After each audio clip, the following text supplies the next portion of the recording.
दोस्तों, मैं संगीता तिवारी धर्म परिवार चैनल में आपका हार्दिक स्वागत करती हूँ। दोस्तों, आज हम जानेंगे किन 10 विशेष वस्तुओं का दान पितृपक्ष में अत्यंत पुण्यकारी होता है।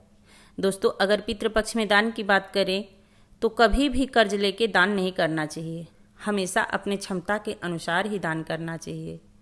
धर्म का बड़ा हिस्सा है दान करना, और दान करना एक धर्म का पालन करने के तहत आता है। दोस्तों, ऐसा माना जाता है कि हमारे जो पितर हैं, जो हमारे पूर्वज हैं, पितृपक्ष में धरती पर आके अपने वंशज को आशीर्वाद देते हैं और उनके लिए किए गए कार्य उनको शांति पहुंचाते हैं। उनके लिए जो भी दान किया जाता है जरूरतमंद आदमी को, किसी निर्धन व्यक्ति को, उसे वह सूक्ष्म रूप से ग्रहण करते हैं।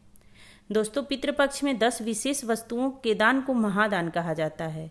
वो 10 चीज़ें कौन सी हैं और उनके दान करने से क्या प्रभाव पड़ता है स्वयं खुद के जीवन पे, और पितृ हमारे पूर्वज के आत्मा को शांति कैसे मिलती है, ये सारी बात बताएंगे। दोस्तों, पहला दान है जो महादान के अंतर्गत आता है, गौदान। इस महादान से व्यक्ति को निश्चित रूप से मुक्ति यानी मोक्ष की प्राप्ति होती है। दोस्तों, दूसरा महादान के बारे में जानेंगे, भूमि का दान। भूमि का मतलब हर किसी को संभव नहीं है, हर कोई भूमि का दान नहीं कर सकता दोस्तों, क्योंकि हर किसी के पास भूमि होती नहीं है। इसलिए मैंने पहले ही बताया है, क्षमता के अनुसार ही दान करना उत्तम होता है। परेशानी सह के दान करने का कोई फल नहीं प्राप्त होता है। जिसके पास गऊ है, जिसके पास भूमि है, वही दान करे, अन्यथा नहीं है तो कोई बात नहीं। तीसरा महादान के बारे में जानेंगे, काले तिल का दान। इस दान से सभी प्रकार के ग्रहों का बुरा प्रभाव समाप्त हो जाता है। व्यक्ति को और उसकी संतान को लंबी आयु की प्राप्ति होती है और संतान सौभाग्यशाली होता है। दोस्तों, अगले महादान के बारे में जानेंगे, वह है स्वर्ण का दान। इससे धन की समस्या समाप्त हो जाती है और घर में सुख शांति आती है। दोस्तों, अगले दान के बारे में जानेंगे, अन्न का दान। इससे वंश वृद्धि संभव होती है। कोई भी हो, धन दौलत संप्रदा का दान करे या ना करे, लेकिन अन्न का दान महादान के अंतर्गत आता है।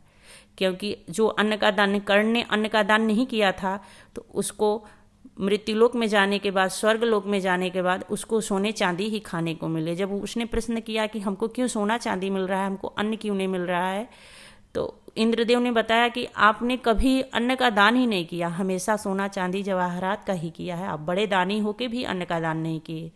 तो इसलिए दोस्तों, फिर से कर्ण वापस धरती पर आए और अन्न का दान किए, तब जाके उनको मोक्ष की प्राप्ति हुई। इसलिए अन्न का दान बहुत बड़ा दान है। हर किसी को थोड़ा हो या बड़ा हो पेट भर भोजन कराना चाहिए, और संभव हो तो उसको अन्न का दान भी कर देना चाहिए।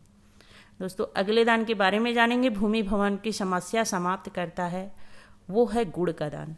गुड़ का दान जरूर करना चाहिए, पूर्वज संतुष्ट होते हैं। मीठे गुड़ खा के पूर्वज बहुत संतुष्ट होते हैं, इसलिए गुड़ का दान अवश्य करें। अगले दान के बारे में जानेंगे, चांदी का दान। दोस्तों, चांदी से बनी चीज़ों का दान करने से पारिवारिक सुख समृद्धि आती है और व्यक्ति के जीवन सुखमय हो जाता है। दोस्तों, अगले महादान के बारे में जानेंगे, नमक का दान।